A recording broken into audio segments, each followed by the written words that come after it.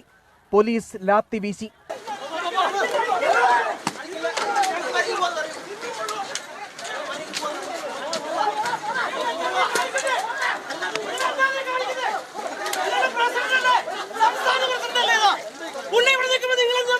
വണ്ടിപ്പെരിയാറിലെ അതായത് വണ്ടിപ്പെരിയാറിലെ DYFIക്കാർ ആ പ്രതിയായ വണ്ടിപ്പെരിയാറിലെ പെൺകുട്ടിയെ പീഡിപ്പിച്ചു കൊന്ന അർജുനോടൊപ്പമാണ്. അവനെ സംരക്ഷിക്കാൻ വേണ്ടിയിട്ടാണല്ലോ, അല്ലെങ്കിൽ DYFIക്കെതിരായിട്ടുള്ള സമരമാണോ നടന്നത്? പോലീസ് സ്റ്റേഷനിലേക്ക് സമരം നടത്തുമ്പോൾ DYFIക്കാരൻ ഓഫീസിൽ നിന്നിട്ട് കല്ലെറിയുക, ഓഫീസിനകത്ത് നിന്നിട്ട് സോഡാ കുപ്പി എറിയുന്നു. ഈ പോലീസുകാർ നോക്കി നിൽക്കുക. അനാവശ്യ പ്രകോപനമുണ്ടാക്കിയാൽ തിരിച്ചടിക്കുമെന്ന് വണ്ടിപ്പെരിയാറിലെ CPIM പ്രവർത്തകർ.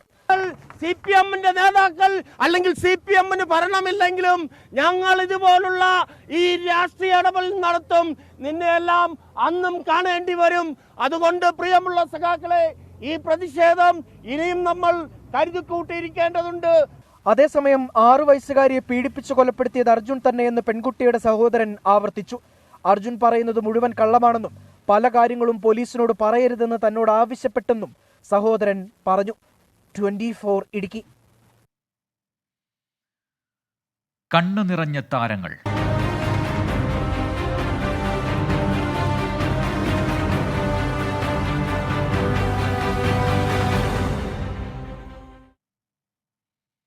വിരമിക്കൽ പ്രഖ്യാപിച്ച് ഗുസ്തി താരം സാക്ഷി മലിക്. ഗുസ്തി ഫെഡറേഷൻ അധ്യക്ഷനായി സഞ്ജയ് കുമാറിനെ തെരഞ്ഞെടുത്തതിന് പിന്നാലെ വൈകാരിക പ്രഖ്യാപനം.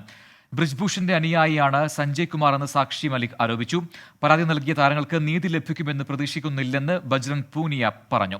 പുതിയ നേതൃത്വത്തിന് കീഴിലും ഞങ്ങൾ സുരക്ഷിതർ ആണെന്ന് കരുതുന്നില്ലെന്ന് വിനേഷ് ഫോഗട്ടും പ്രതികരിച്ചു. താരങ്ങളുടെ കണ്ണീരിന് ഇന്ത്യ സഖ്യം തക്കതായ മറുപടി നൽകുമെന്ന് KC വേണുഗോപാൽ പറഞ്ഞു. കഴിഞ്ഞ ഏപ്രിൽ 23-നാണ് ബ്രിജ്ഭൂഷണെ അറസ്റ്റ് ചെയ്യണമെന്നാവശ്യപ്പെട്ട് ഗുസ്തി താരങ്ങൾ രാജ്യതലസ്ഥാനത്ത് രാപ്പകൽ സമരം ആരംഭിച്ചത്. ലൈംഗിക ആരോപണ വിധേയനായ ബ്രിജ്ഭൂഷണെ അധ്യക്ഷ സ്ഥാനത്ത് നിന്ന് മാറ്റി നിർത്തി ഒടുവിൽ കേന്ദ്ര കായിക മന്ത്രിയുടെ ഉറപ്പിന്മേലായിരുന്നു താരങ്ങൾ സമരത്തിൽ നിന്ന് പിന്മാറിയത്. ഗുസ്തി ഫെഡറേഷൻ അധ്യക്ഷ തെരഞ്ഞെടുപ്പിൽ ബ്രിജ്ഭൂഷന്റെ അനുയായി സഞ്ജയ് കുമാർ തെരഞ്ഞെടുക്കപ്പെട്ടതോടെയാണ് സാക്ഷി മാലിക്കിന്റെ ഏറെ വൈകാരികമായ അപ്രതീക്ഷിത വിരമിക്കൽ പ്രഖ്യാപനം.